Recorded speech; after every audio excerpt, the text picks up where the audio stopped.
Hello guys. So today I'm going to be talking about on a very interesting topic to me, which is one that I've always wanted to talk about in such a long time, and today I finally get the opportunity.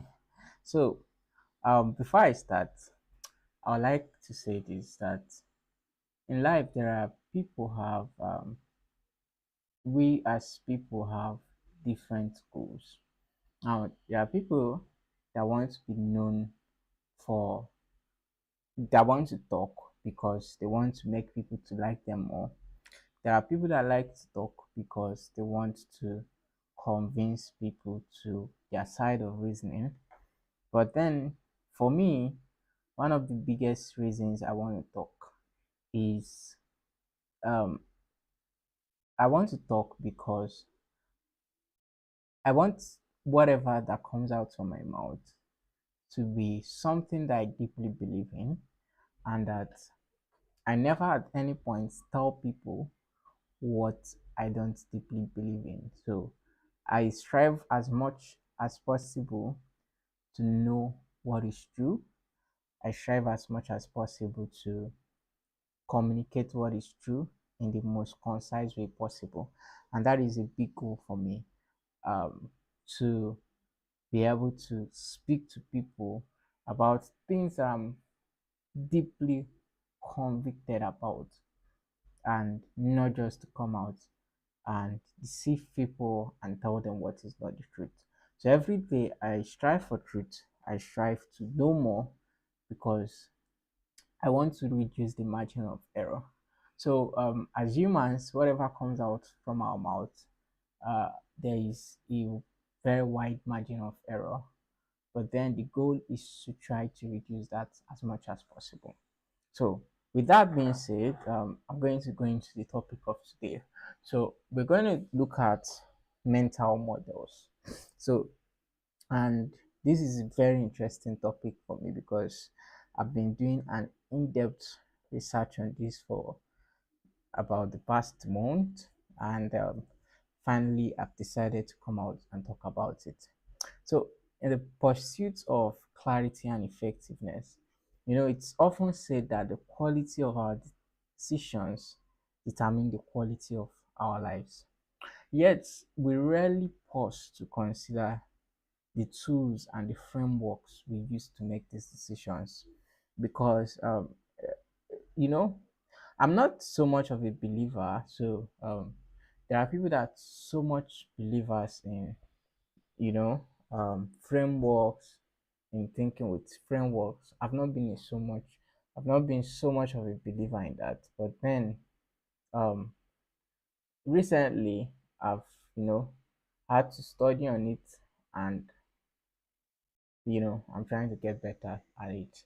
So we've not really calmed down to study the tools and frameworks to make these decisions. And this whole live session is going to delve into the sets of fundamental thinking tools known as mental models. So it provides a blueprint for more rational and productive mind. So a mental model is more than just a simple idea, because it is a simplified explanation of how something works. After you've cut out all the flaws, you've cut out all the big chunks, all the, you know, big grammar and everything that makes it get complicated. The mental model is like, you know, is like the atom, the basic framework. After you've cut away all the fluff around it, is like the substance of how things actually work. So it's more like a cognitive shortcut that allows the mind to compress complexity into manageable chunks. So these models are the mental architecture that we use to navigate the world. We also use them to process information and to anticipate events. So, you must have heard of people that say they saw the future, or they have the ability to see the future. And you must also have heard of stock brokers, stock traders, investment bankers, people that basically predict the future. They are going to predict this is going to happen by so time, or with the way this economy is going, this is what I see happening in a few years. And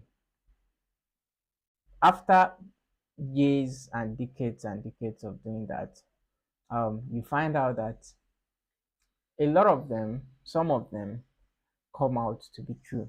And then you ask, so how did they get to find this information? How did they get to a point that, you know, what they say is true? That is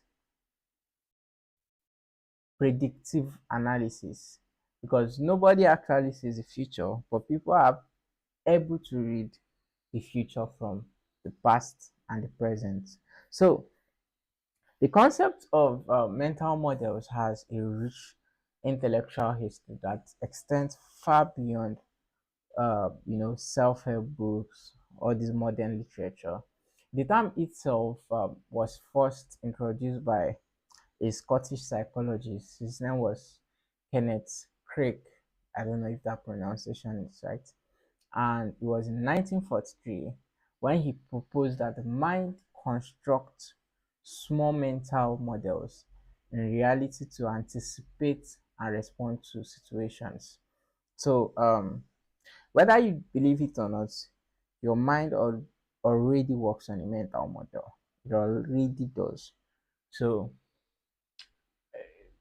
whether you feel like you have a mental model or not, your mind already does. Because it is like when something happens, you tend to process it in a way. So everyone processes things in different ways.